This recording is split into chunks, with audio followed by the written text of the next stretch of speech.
Assalamu alaikum wa rahmatullahi wa barakatuh. ‘Yan uwa jama'a musamman na arewacin Najeriya ina mana sallama. Assalamu alaikum wa rahmatullahi wa barakatuh. A yau ina so ne za mu tattauna akan menene arewan Najeriya ke bukata ga ‘yan takarar shugaban ƙasa a Najeriya.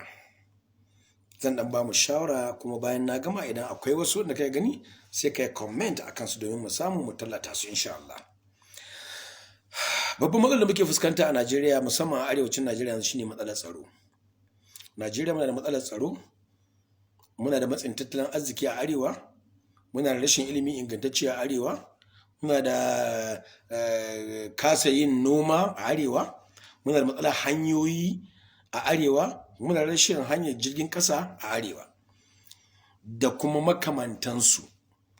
To wani irin shugaba muke bukata? Kuma in ya zo muke so ya muna wa'annan matsaloli na lissafa. Na farko muna so shugaba wanda zai bamu ilimi ingantacce. Al'umman mu, matasan mu, yaran mu na birni da ƙauye zan su samu ingantacce ilimi. A kuma sauwaƙa shi da talaka ma zai iya kai yaro ne ya karatu mai kyau. Na farko kenan. Abu na biyu wanda muke bukata shine mu samu a kyautata harkar tsaron mu a Najeriya musamman a arewa. Ya zama muna da isasshen tsaro, mutanen mu za su fita ko ina su yi kasuwanci a ko ina hankali kwanci ba tashin hankali. Wannan na biyu. Na uku muna buƙatar jirgin ƙasa wanda zai ƙara ma tattalin arzikin mu yawa. Ya taso daga ina? Daga Lagos, Port Harcourt, Kano, Kaduna, Onitsha ko ina ya haɗe a arewa, Sokoto har ya buge Ilele, Yauri da sauransu. Na uku muna buƙatan wannan ruwan da Abacha ya fara ginawa, wannan ruwan da Yar'adua ya fara gina a jawo mana su taso kar su take ko ina sai Yauri.